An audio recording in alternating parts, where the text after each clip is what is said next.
एक बहुत बड़ा गांव था। उस गांव में अनेकों लोग रहते थे और सारे लोग अपना दाम्पत्य जीवन हंसी खुशी से बिता रहे थे। उन्हें कभी कोई कष्ट ही नहीं होता था। सारे लोग हमेशा हंसते हुए अपना जीवन बिता रहे थे। लेकिन उस गांव में एक ऐसा भी परिवार था जो पति पत्नी हमेशा मायूस और हमेशा दुखी रहते थे, क्योंकि उनका चौथापन आ गया और कोई उन्हें संतान नहीं था। इसकी वजह से वे हमेशा मायूस रहते थे।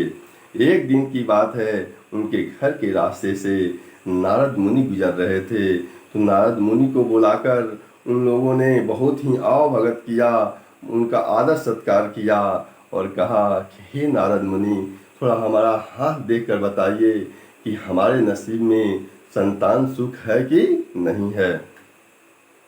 नारद मुनि उनके हाथों को देखकर कहते हैं कि तुम लोगों के नसीब में संतान सुख लिखा ही नहीं है, तुम्हारे नसीब में संतान सुख है ही नहीं। जब इस बात को वे सुनते हैं तो उन्हें बहुत कष्ट होता है, बहुत दुख होता है और उस कष्ट को वे झेल नहीं पाते हैं और फिर अपना जीवन व्यतीत करने लगते हैं।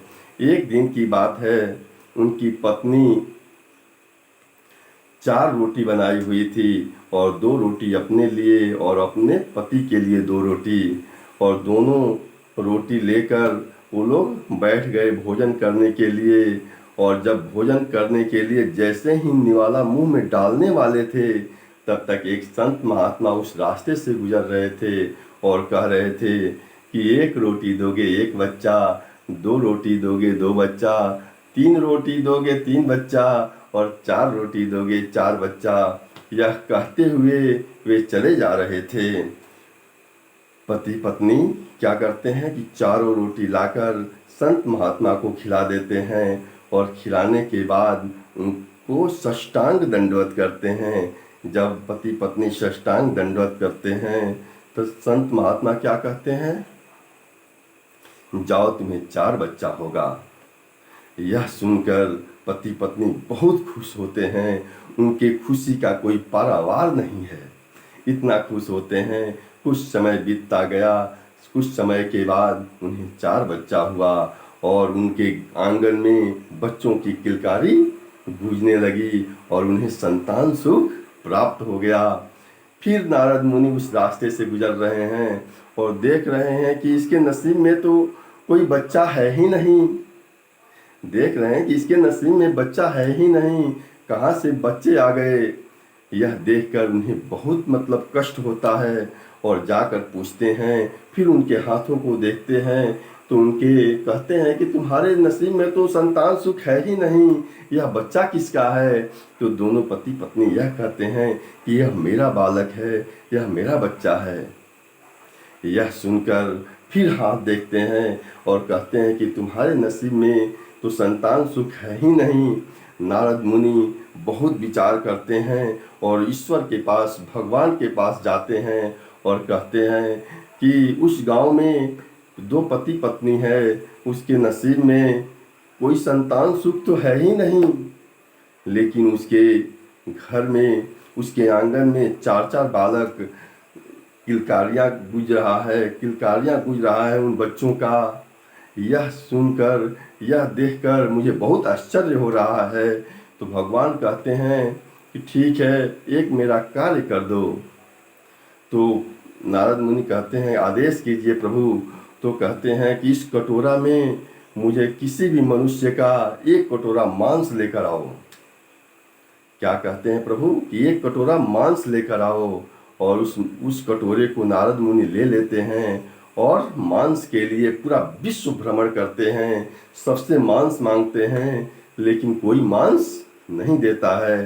सारे लोगों से यही कहते हैं कि भगवान ने इस कटोरे में 1 कटोरा मांस मांगा है, मुझे 1 कटोरा मांस दे दो, ईश्वर को देना है। लेकिन किसी ने मांस को नहीं दिया। वे बहुत ही मायूस होते हैं और जंगल के रास्ते से फिर ईश्वर के पास चल देते हैं। रास्ते में एक संत तपस्या कर रहा था। उस संत से कहते हैं कि हे महात्मन, हे संत, ईश्वर ने इस कटोरे में एक कटोरा मांस मांगा है, तो वह कहते हैं कि ठीक है, जाओ उस ईश्वर से पूछ के आओ, उस भगवान से पूछ के आओ कि उसे किस अंग की मांस की आवश्यकता है। नारद मुनि आगे की तरफ बढ़ जाते हैं, लेकिन फिर संत महात्मा क्या कहते हैं कि रुकिए रुकिए, और उनको बुलाकर कहते हैं कि अपना कटोरा दीजिए। कटोरे को ले लेते हैं और एक कटोरा मांस, अपने सारे अंगों का वह संत मांस काटकर उस कटोरे को भर देता है। हर अंग के जब मांस को काटकर जब कटोरे को भर देता है और कहता है कि हे नारद मुनि, इस कटोरे को लेकर जाइए और ईश्वर को जिस अंग के मांस की आवश्यकता होगा वे उस अंग के मांस को ग्रहण कर लेंगे। और वह नारद मुनि लेकर चल देते हैं। जब ईश्वर के पास जाते हैं तो उस कटोरे को दे देते हैं और प्रभु से कहते हैं कि हे ईश्वर, ये ले लीजिए, यह एक कटोरा मांस है। तो प्रभु भगवान ईश्वर कहते हैं कि क्या तुम्हारे शरीर में मांस नहीं था कि तुमने नहीं दिया?